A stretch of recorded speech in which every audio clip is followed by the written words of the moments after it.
challenges facing Arizona ports of entry. So we get really good at robbing Peter to pay Paul, and we get really good at prioritizing.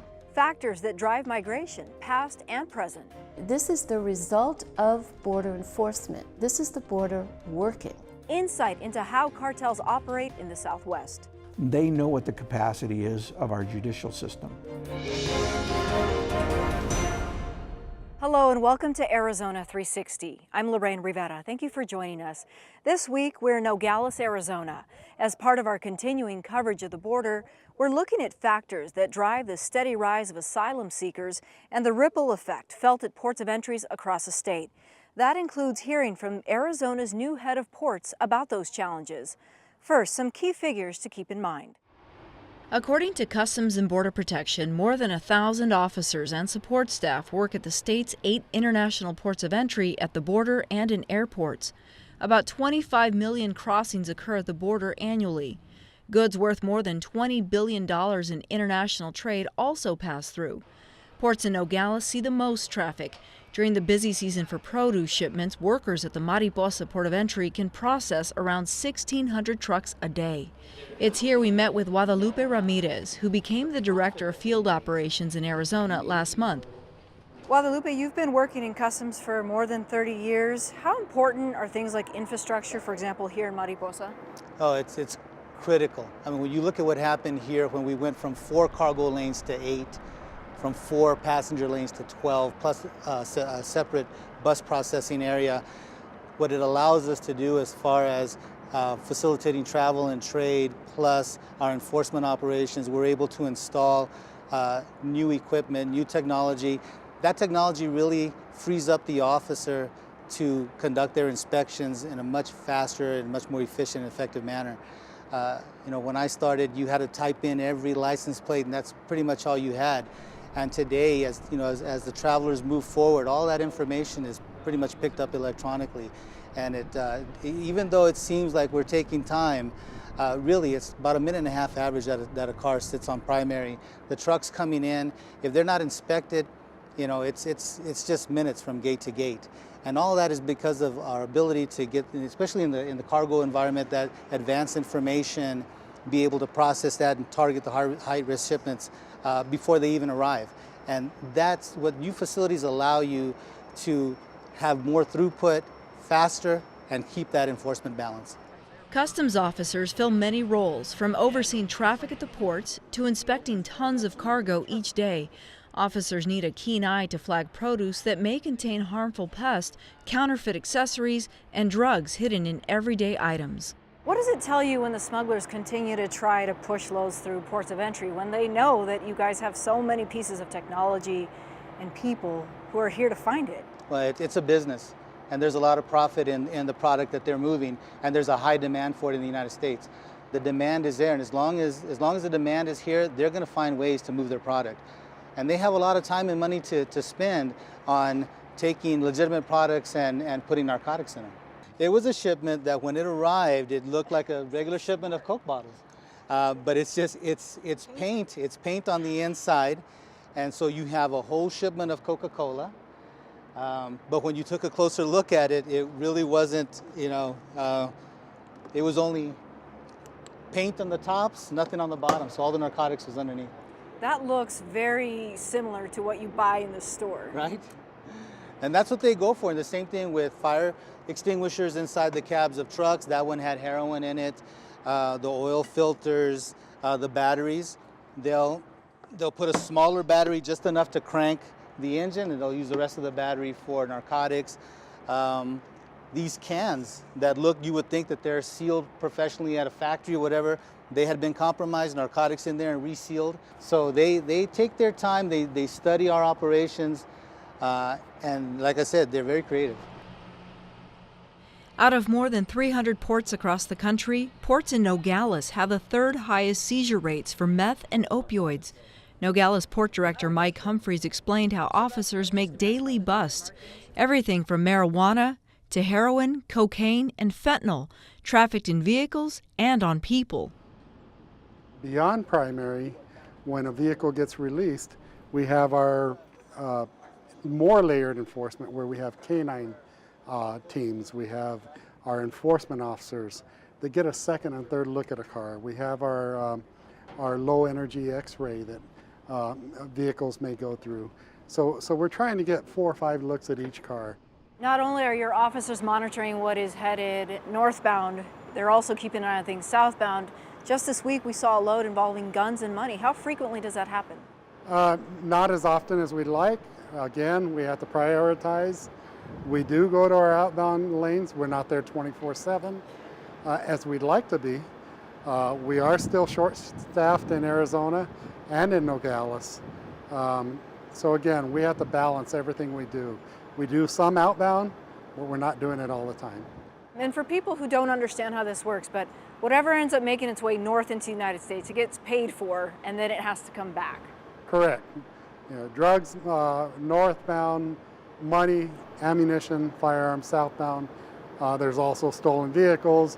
There's people fleeing from law enforcement because they have warrants for their arrest or they just got ID'd. We've captured people with warrants for murder, for example, trying to get out of the country. So we have to be on the lookout for all of that. Last year at the Port of Nogales, we arrested, I believe it's a little over 400 with felony warrants for their arrest. The multi-layered approach to inspections require boots on the ground, which the agency could use more of. Recruiting remains a priority for Customs. The agency has nearly 200 vacancies, and in recent months, officers have been called upon to help Border Patrol. It is a challenge, but right now it's something that we have to do. I mean, there is honestly a crisis. If you look at it, when you look at the volume, the number of people that are being detained right now in the Rio Grande Valley and in El Paso sector, it's overwhelming. So it's not uncommon in the past. Both agencies will support each other in a time of need. Right now, Border Patrol is in a time of need, and it's up. We have to go help them. They do the same thing for us. So we just have to adjust our operations. We have to prioritize and then move the resources wherever we set those priorities. If this is the new normal, how do you adapt to what the future holds? It's kind of like I said, you set your priorities and then you just ensure that you keep all your stakeholders in mind. So whether it's, making sure that during your top peak traffic periods in passenger, you have as many lanes open as you can to facilitate that. During your top peak periods in cargo, you have as many lanes open as you can. And at the same time, you maintain that very important enforcement posture. So we get really good at robbing Peter to pay Paul, and we get really good at prioritizing. And, considering all the things, all the challenges that we face, it's very rare that our stakeholders really feel the impact. For instance, not just when we're supporting other agencies, but when we were furloughed and when all these things were going on, even though we were short-staffed, even though we had so many challenges, we didn't have to really reduce services to the point where it really hurt a lot of our stakeholders. Now, that being said, I know a lot of people would love to see more lanes open. We would too. We're making strides at that. Our hiring process has improved. We've brought on a lot of new people. We got to get them through the academy, through their training, and get them on the line. But it is much better than it's been in years. You need to continue to bring on people, though. So how long is this sustainable for, given that you are operating at a deficit when it comes to staffing? Even though we are at a deficit, it's less of a deficit than it was a couple of years ago. So even though we do have vacancies, it's less. So that gives us more people, more boots on the ground for us. We did lose our temporary assigned officers from other areas so they could go help in the El Paso area. However, by then we have had several of our officers through the academy, through our training, and they're hitting the line a few at a time every week, and it is keeping us above water. So we are able to sustain the services that we've been providing, and even though we face a continued challenge, I think we're going to be okay. Our group also traveled to the DeConcini Port of Entry, where officers continue to process migrants requesting asylum. After touring a part of the facility where cameras were not allowed, with Humphreys we discussed what we saw inside and how it has put a strain on resources. Number one, our hardworking officers are there in the middle of all of this. They're in close proximity to all those asking for asylum. Number two, our detention areas were built several years ago, and they were designed for short-term detention, and mostly what we got back then were adult males. that were in our custody for no more than a few hours, and then they were returned to Mexico. Last week, we got an individual who came to us from Honduras saying he was afraid to return to his country, that he'd be persecuted down there. Doing our investigation, we found out that the subject had a felony warrant for rape out of New Orleans, Louisiana, that was committed in 2011. And you have to balance how you put him with people, well, in custody along with those legitimately seeking asylum. Right, so the individual wanted for rape. We're not going to put anywhere near family units with small children, pregnant females, any of those vulnerable.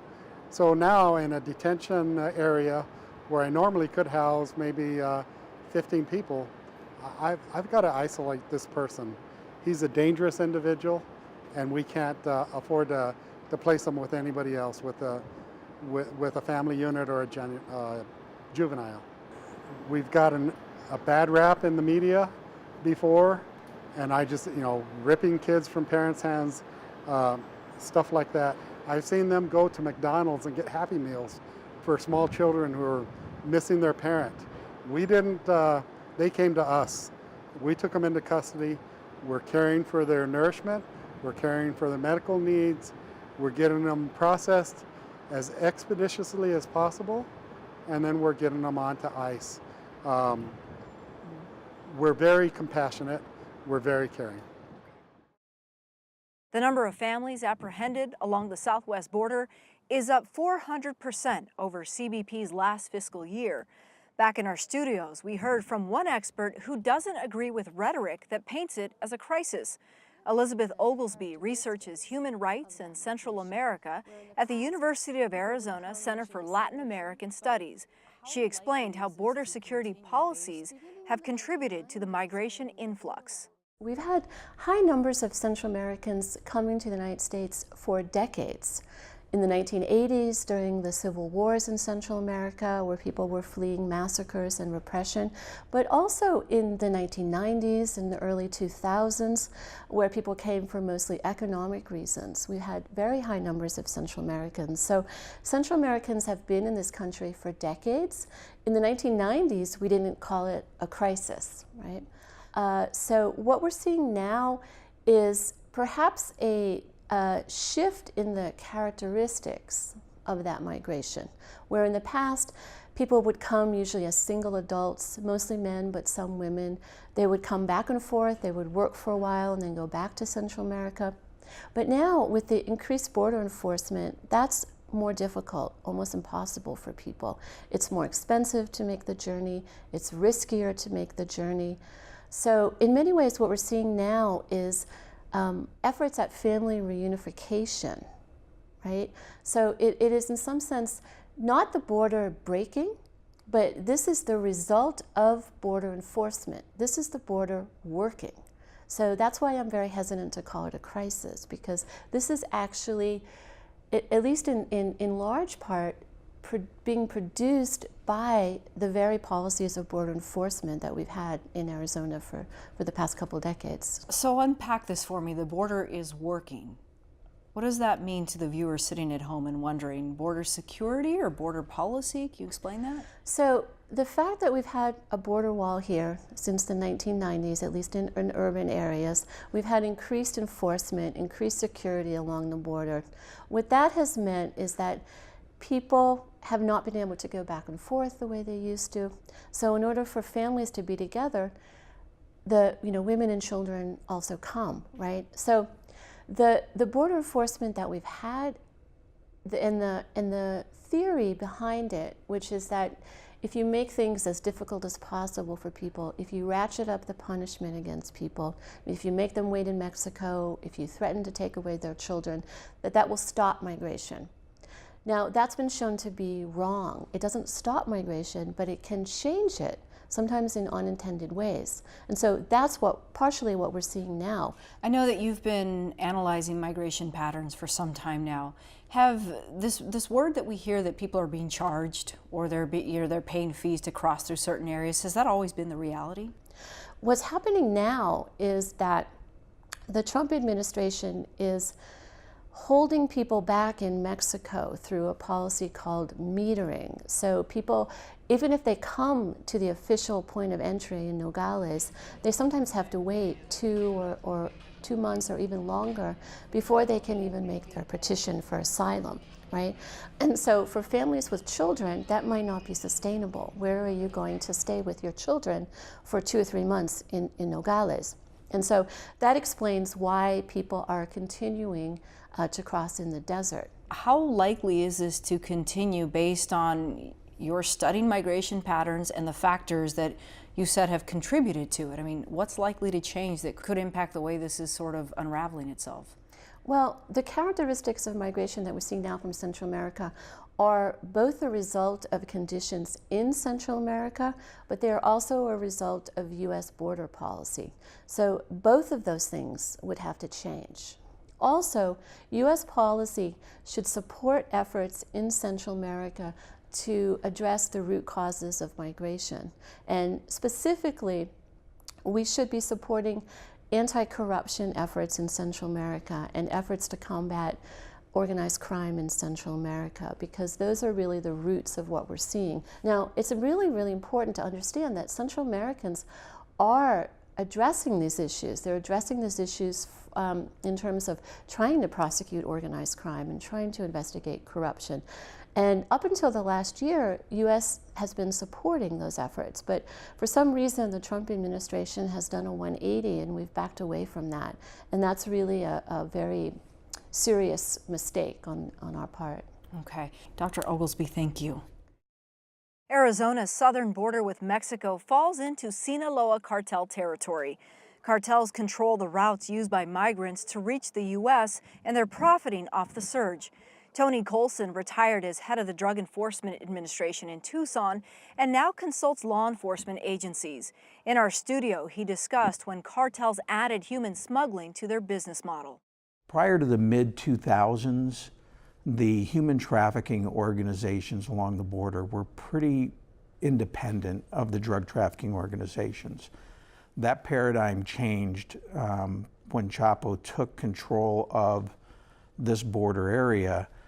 What he did was co-opt and take over control of the human trafficking piece along the border, because the human trafficking piece was, before that, was often working against his drug trafficking and drug smuggling operations. So to combine those, he then used human trafficking routes and human trafficking, the people, the smuggling events, to help with the drug smuggling. The human trafficking was secondary to the drug smuggling, but instead of having a drug smuggling group along the border and a human trafficking group along the border running into each other and bringing Border Patrol's focus into that area, they used the human trafficking as a diversion to the drug trafficking operation that's outside the ports of entry. So, and that's when marijuana smuggling was very large and was the cash crop that fueled everything, and it was very important to control that, and he did. And that's still the paradigm today that exists along the border. Last week, the chief of the Border Patrol testified in Washington, D.C., and she said the cartels watch us, they watch our inaction, and they change their game. Is that accurate? They watch everything. Cartels have an intelligence apparatus that is remarkable. They know what the capacity is of our judicial system. They know what losses they can take for drugs and still survive. They know how many prosecutors we have, how many law enforcement. They can perfect a way to get across or tunnel under the border at any point, no matter how strong your border wall is. People will find a way to get over or under it. And if you don't have the personnel out watching in these areas to apprehend or to turn back, they're going to continue to come. You're retired law enforcement along the border. You know what they know. Probably in your consulting work that you do now, other agencies understand this. Why can't the situation be fixed? Why can't American law enforcement be one step ahead now? American law enforcement can, but the problem that we have, and I'll state it, it's controversial, but I'll state it, is that you have organizations, especially our interdiction organizations right along the border, that are too tied to the political process. And it doesn't matter what administration it is, whether Democrat or Republican, the problem we have, especially with Customs and Border Protection, is that they're too tied to the political process. So we turn immigration enforcement on and off as we feel fit. And we've done this in the Obama administration as well as in this Trump administration. As we feel fit, we turn the spigot of what we're going to enforce on and off. And so tomorrow we enforce drug trafficking. The next day we're enforcing immigration trafficking for a political objective and not a strategic objective. In your opinion, can we get there? We can get there. The solution is very easy. It's a very easy solution. We're not going to stop drug trafficking. We should never expect that we're going to do that when we have such a demand in the United States for drugs. We're not going to stop human trafficking or smuggling or illegal immigration because our economy is good and that people are always going to look for a better opportunity here than they in their home country. So that how do we manage that? We manage drugs by making that investment in people and fixing them to reduce the demand. At the same time, we start denying service to these drug traffickers. We anticipate what they're going to do, and we deny them entry into the U.S. by flooding a corridor, by working cooperatively between organizations, law enforcement organizations that are right along the border. We work cooperatively together to deny them access, therefore driving up the price of the drugs that we have. We have more drugs on the street now than we've ever had in our history. Those prices of those drugs are the lowest they've ever been in the history of the purity is incredibly high.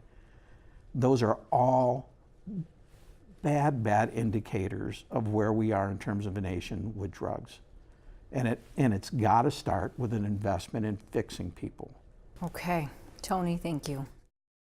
When drugs make it across the border, local law enforcement agencies have a bigger role to play in stopping them from hitting the streets. That leads us to an issue we covered a few weeks ago, a vote to bring back Operation Stonegarden funds in Pima County. The federal grant money goes to local authorities for work done in cooperation with Border Patrol. The scope of that work is sometimes controversial. However, the Board of Supervisors did vote to accept the funds again, with the hope of using some of the money to aid migrants just released from federal custody. Supervisor Sharon Bronson delivered the swing vote in favor of Stonegarden. In our studio, she explained her support. I'm a member of the Arizona Border County Coalition, and we, for the last year, have been working on issues related to border security and economic development. As you know, my district is the only district that shares a border with Mexico. It's 130 miles, and it includes the Tohono Nation. But what it also does is include the ranches, the areas around Arivaca, and there are real border security issues there. I think what became perfectly clear as we were meeting with Border Patrol personnel as well as the Arizona Department of Homeland Security Director is that Stonegarden funding was going to stay here whether we took it or not. It would end up either going to, well, the other jurisdictions like the city of Tucson, Pinal County, which is a 287G organization, which means they do enforce immigration law. We do not. And it became clear the money was staying here, and it also became clear that we could capture indirect expenses and then use those for humanitarian purposes. And as I began talking with folks in Ajo and along in the ranches and the individual property owners in places like 3 Points, they found Stonegarden to be very helpful in terms of the issues related to drug interdiction and trafficking, and it was a matter of public safety to them. So if the money is staying here and Sheriff Napier is saying he's agreeing to full disclosure, which we did not have before. And in fact, if he is stopping the Border Patrol, they did stops that were for no reason. They're just stopping cars maybe because of dark tinting. He's agreed he will not place his officers, the deputies, at these stops. So I think that that is a big issue, because I think that was really harassment for our citizens and didn't really serve public safety. So if we're not going to do those, if we're going to get money to help with humanitarian aid, and if the money is staying here and we're getting full disclosure, it seems to me it makes sense to take it. I would encourage you today. The board's vote got a positive response from Sheriff Mark Napier. A statement reads in part, "We were able to take a contentious and politically charged issue and find a path forward. We reached compromises on key areas and heard from the community. I believe this should be applauded as an example of good governance." A spokesperson for the Arizona Department of Homeland Security also says it received a request from the Sheriff's Department about using Stonegarden funding for humanitarian aid, and it's in the process of finding out how to do so. Pima County has accepted Stonegarden money prior to all this, and then it stopped. Do you think much has shifted in the strategy of the work of the Sheriff's Department, the acceptance of the community? I think the sheriff has pretty much, over the course of Stonegarden, done things the same way. I think what changed is the rhetoric in Washington. I know when I went out into District 3, which is 7,400 square miles, goes all the way to Ajo, people didn't know what Stonegarden was. What they were concerned about was the rhetoric coming out of Washington, and I am also concerned about that. How do you envision this humanitarian aid actually being distributed in Pima County? How does it support you? Mostly, I think, to the NGOs and non-government organizations that are actually providing help to the refugees seeking asylum. I think that those monies will be directed. And another thing that Sheriff Napier promised, we, as you know, Humane Borders has water stations out in the desert, and they have been vandalized. The sheriff has agreed to work very closely with Humane Borders to assure that we stop that vandalization. So I want to give kudos to the sheriff for that. And again, it's a tough decision, but if the money is going to stay here, I think we need to have it stay here in such a way that this community benefits all of this community, including the piece related to humanitarian aid. That's all for now. Thanks for joining us. Be sure you visit us on social media and let us know what you think. We'll see you next week.